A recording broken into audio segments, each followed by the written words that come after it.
And I've been, I've gone to Washington, D.C. every year to the White House Correspondents' Dinner, and I've never passed by Walter Reed Hospital.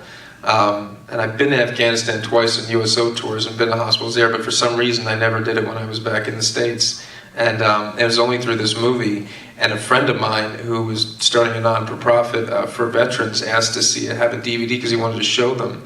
And the reaction was so intense, and so when we were in DC, we went and showed the movie for what we thought were going to be 50 vets and their families. 200 showed up, and we spent 3 hours talking to them. And what I realized was part of what I realized, but I learned a lot from Pat, playing this guy. I realized how ignorant I was and how I was the guy who, when somebody walks in a room and it seems a little different, that I go back on my heels and try to be careful or extra nice, or let's make sure everything's okay, instead of just treating that person like a human being.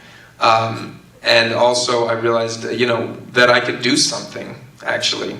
And that, there's a huge stigma against people who have mental illness and they don't want to talk about it.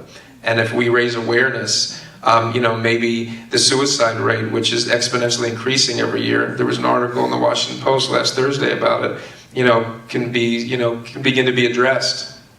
Well, it's an official statistic that more soldiers have died from suicide than from action in this war. And, we don't treat it till it's a crisis, till someone shows up in a school with a gun or something, and it's like, well, where was everybody with that guy 5 years ago?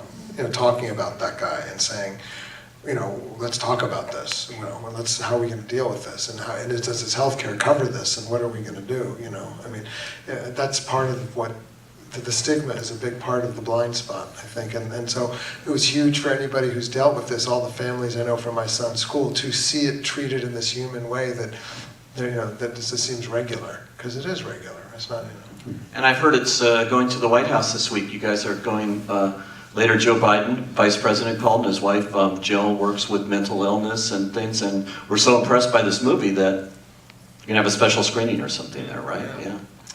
Just somebody here, yes, it's apparently happening. Yes. I've heard that rumor, so that's very impressive, actually. We're going to that's very impressive.